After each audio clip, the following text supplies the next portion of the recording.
आपको। मैं अपनी किस्मत की स्याही से कितनी देर तक भाग सकती थी, अब तो खेल खत्म हो गया। कैसी गल्ला करदी पई है, इवें ना मुरादा वंगर ना बोलिया कर। क्यों मायूस होंदी है?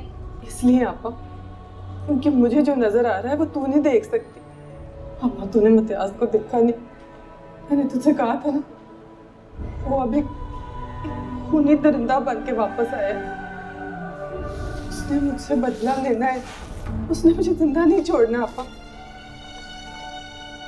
उसकी पहुंच, उसके ताल्लुकात बहुत दूर तक जाते हैं और उसने मुझसे बदला लिए बगैर चैन से नहीं बैठना, नहीं छोड़ना उसने मुझे। सज्जो मैं तेको आखदी पई है ना, तू फिक्र ना कर। वो जड़ा अरश है ना, वो बहुत बड़ा वकील है, बहुत काबिल है। तू फिक्र ना कर, तू देखी तेको छुड़ा लेगा वो। ना वो मुझे छुड़ा सकता है, ना ही कोई कोशिश करने की जरूरत है तुझे भी।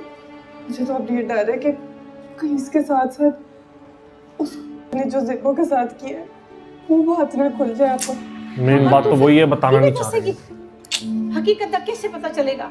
कुछ भी हो जाए, मैं जेब तख्ते पे क्यों ना लटक जाऊं, तूने ये बात किसी से नहीं करनी। ये राज तू अपने सीने में ही रखी। मीरा से भी कह दे, कुछ भी हो जाए मेरी बच्ची के ऊपर कोई आंच नहीं आनी चाहिए। कहा मेरी कसम। अरे ठीक है, खा लेनी तेरी जान की कसम, मैं किसी को नहीं बताऊंगी। पर देख तू तो फंस गई ना फिर। पापा मेरी जिंदगी तो जो गुजर गई, जो होना था हो गया, तबाह हो गई। पर कम से कम ज़ेबो तो बच जाए। मुझे लग रहा है शायद मीरा बता दे। तो मुझे ज़ेबो का आगे क्या होगा? मीरा नहीं तो ये बता देगा। शादी कौन करेगा? उसकी कौन इज्जत करेगा? सिर्फ ज़ेबो के नाम पे अगर बदनामी का दाग लग गया ना आपा, तो समझो मैं भी जीते जी मर जाऊंगी। कुछ भी हो जाए आपा, पर मेरी बच्ची को बदनामी से बचा ले।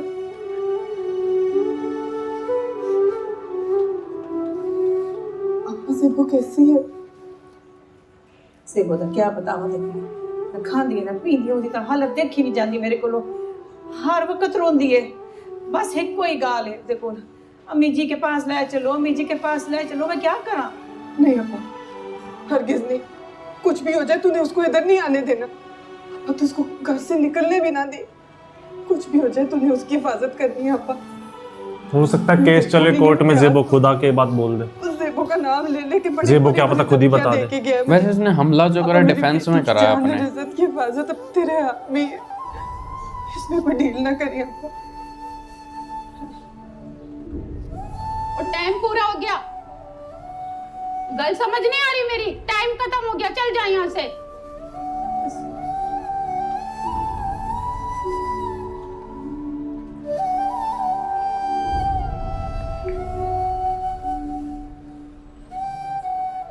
ज़ेबो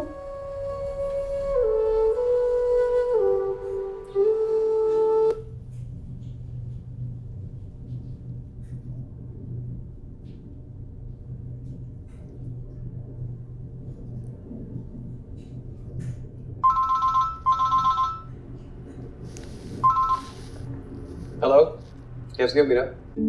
मैं तो ठीक हूँ, लेकिन वो खाला सज्जो, मुझे तो पता भी नहीं था। मुझे तो अभी कॉल करके एजाज ने बताया। हाँ, मीरा तारा आंटी को पुलिस ने गिरफ्तार कर लिया है। इनफैक्ट मैं अभी उनसे ही और एसएचओ से मिलकर आ रहा हूँ थाने से। खुदाया, ये क्या हो गया? खाला सज्जो को किसी तरह वहाँ से बाहर निकालो। तुम फिक्र मत करो मीरा, मैं पूरी कोशिश करूंगा उनको छुड़ाने की। हर्ष अपनी पूरी कोशिश करके खाला सज्जो को बचाओ। वो बड़ी दुखी और मजलूम औरत है, उसने जिंदगी में बड़े दुख देखे, उसको निकालो। तुम बिल्कुल फिक्र मत करो Meera, I know, I promise कि मैं अपना 100% दूंगा उनको छुड़ाने के लिए। लेकिन सच बताऊं मीरा, तो ये केस इतना सिंपल है नहीं जितना मैं इसको समझ रहा था। आई मीन एसएचओ से मिलने के बाद ऐसी बातें पता लगी हैं कि मेरा सर चकरा गया। 7 साल पुरानी एफआईआर है आंटी तायरा के खिलाफ, इम्तियाज का बयान, ये मेडिकल रिपोर्ट, और इतने साल तक मफरूर है ना। ये सब बहुत सीरियस एलिगेशंस है मीरा। इनफैक्ट पुलिस के रिकॉर्ड में तो वो एक प्रोक्लेम्ड ऑफेंडर करार दी गई है। मैं कुछ नहीं जानती अर्श, तुम कुछ भी करके खाला सज्जो को बचाओ।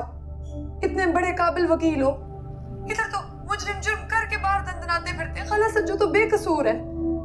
क्या फायदा तुम्हारी पढ़ाइयों और डिग्रियों का अमेरिका से? अच्छा भाई अच्छा, तुम तो बीवियों की तरह ताने देना शुरू हो गई हो, वो भी कोई 15-20 साल पुरानी बीवियों वाले। चुप क्यों हो गई? मजाक करो यार, अब हम आपस में मजाक भी नहीं कर सकते। तुम फिक्र मत करो मीरा, मैं वादा करता हूँ कि मैं अपनी जान लड़ा दूंगा आंटी तायरा को छुड़ाने के लिए। वादे में तुम वापस कब आ रही हो? मैंने जिन लोगों से बोला है कि मेरा शूटिंग का काम जल्दी खत्म करें, मैं तो कल परसों में वापस आना चाहती हूँ। ओके, आओ तो मिलते हैं। ओके, खुदा हाफिज़।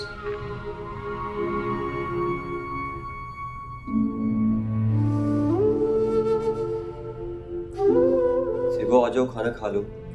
तुमने कल से कुछ नहीं खाया, इस तरह कुछ खाओ भी होगी नहीं तो बीमार पड़ जाओगी। अम्मी जी भी तो भूखी होंगी। ये लगता भी है जाजा है ना, उनको कौन खाना दे रहा होगा? वो तो खुद अपना ख्याल ज्यादा भी नहीं कुछ रख चेंज सकती। नहीं आया। रोज लेकिन वो सुबह बोलता बढ़िया था वो। टीटी की दवाई लेना भी भूल जाती। मेरा मुझे याद बाजी दिलाना पड़ता। ऐसे करके। देखो खाला ठीक है, बेबी मिलकर तो आई है खाला से और वो बता रही हूँ बिल्कुल खैरियत से। और अर्श भाई भी उनकी जमानत करवाने की पूरी कोशिश कर रहे हैं। तुम देखना वो कल या परसों घर वापस आ जाएंगी। तो फिर मैं भी कल या परसों ही खाना खाऊंगी। सारी जिंदगी अम्मी जी के हाथ से पहला निवाला खाया मैंने, अब भी अम्मी जी के हाथ से ही पहला निवाला खाऊंगी।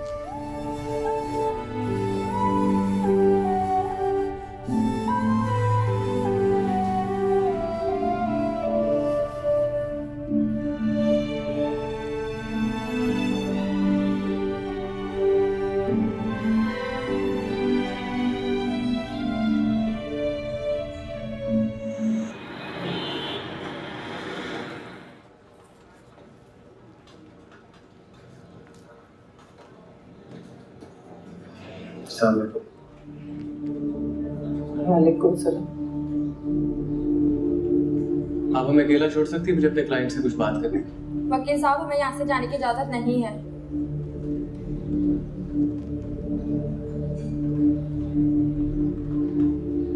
मैंने आपके केस की तमाम तर डिटेल्स इकट्ठी कर ली है। SHO से भी तफसीलन मुलाकात हो गई है। देखिए, मेरा यकीन है कि हर वाक़े के कई ज़ाविये और कई पर्सपेक्टिव होते हैं। SHO साहब का वर्जन तो मैं सुना है, कि मुझे आपसे सुनना है, आपकी ज़ुबानी सुनना है कि 7 साल पहले 21 अप्रैल की रात को ऐसा क्या हुआ था। झगड़ा हुआ था आपका इम्तियाज से। इतनी पुरानी बात मुझे याद नहीं बता रही। याद करने की कोशिश की थी। नहीं बताई। इम्तियाज ने मारपीट की थी आपसे, और उस मारपीट और झगड़े से बचने के लिए आप ज़ेबो को लेकर वहाँ से फरार हुई थी। इम्तियाज पर कातलाना हमला और चोरी आपके वहाँ से फरार होने के बाद हुआ था। मुझे नहीं पता।